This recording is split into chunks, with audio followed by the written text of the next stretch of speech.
Hi, I'm Dana Obleman. This video is for my free sleep course for newborns up to 3 months right here on YouTube. If you feel like you could use more guidance, then check out Sleep Sense Plus. The link is in the description below.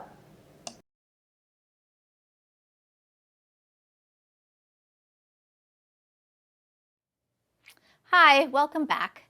Today I want to talk about organizing our day into 12 hours of day and 12 hours of night. So let's first talk about the 12 hours of day.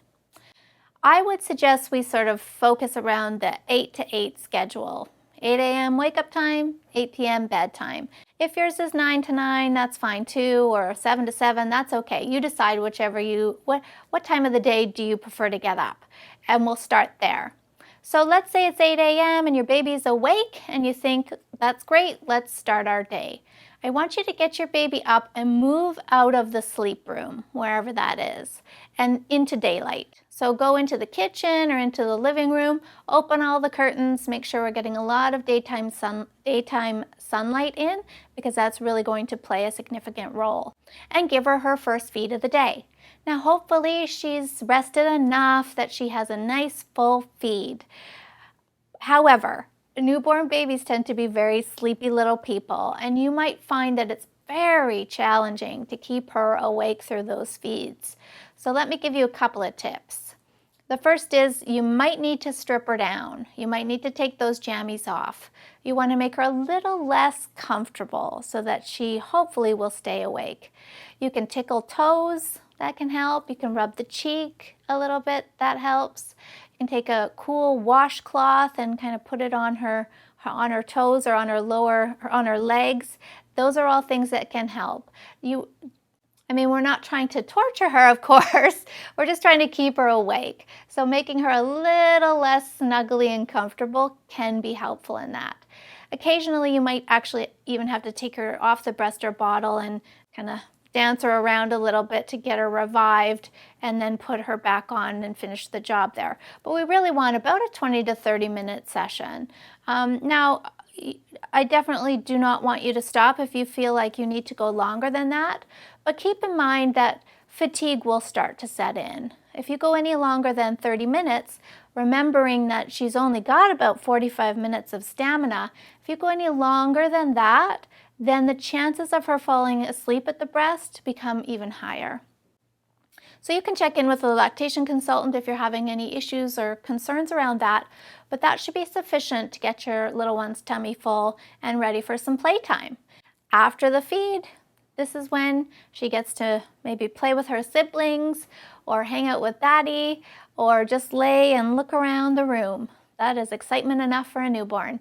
And now we're going to watch our clock and see that it's hitting about the 45-minute mark. We're going to take her and get her ready for her nap. Now my suggestion is that she be napping in the same place she sleeps at night. We'll call that the sleep spot. It doesn't matter if it's in your room or in her own room, if it's in a crib, if it's in a bassinet. I leave those decisions up to you. If you're going to bed share, though, with your newborn baby, I really want to encourage you to make sure that you're doing it safely. Put a little time and energy into researching that, and then make sure that it's working for you. I know for me, I tried to bed share with my first son, and I realized quite quickly that he made so much noise that I wasn't getting any sleep. And within about a week, we abandoned that plan really quickly and realized, hey, at least while he's sleeping, I need to be getting some sort of quality sleep or I'm not going to survive here. So we're going to put her down in her crib or her bassinet and see if she can drift off to sleep without a lot of intervention from you. You can stay, you can leave, that's up to you. You can even give her a minute or two. If she starts to cry or grunt or groan, you can give it a minute or two, right? We're not going to leave her there to cry, but we can give her a minute or two to see if she can work this out on her own, because she may, she might go do a little bit of grunting, crying, grizzling, whatever you want to call it, and then get herself off to sleep, no problem. Again, we will talk about what to do if it does become a problem, but for now we're just going to assume that we've got the timing just right and she's going to just drift off to sleep peacefully all on her own, and you will high five your partner on the way out the door because you did it. Now the hope is that she sleeps for a good hour and a half, 2 hours, maybe even 2.5. Wakes up from that nap feeling pretty good, is ready now and hungry for her next feed. You would take her out into the kitchen or the living room where it's bright, give her her full feed, have a little bit of activity time, then back to the crib or bassinet for the next nap. And so on, and so on, and so on, all throughout your day until those 12 hours are gone. Now, I would suggest the first few naps, you give this a solid effort to get her into that crib or bassinet.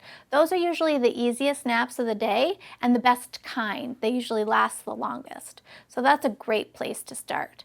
Now, if you need to drop off kids or just get out of the house for a little while, that's okay. If she sleeps in the if she sleeps in the stroller, or she sleeps in the carrier, or she sleeps in the car en route, that's all okay. What I want you to focus on mainly is that 45-minute window that she's eaten, she's had a little bit of activity time, and then she's sleeping. And if it's in the crib or bassinet, great. If it's not, that's okay as long as it's somewhere. Right? We do want her to sleep.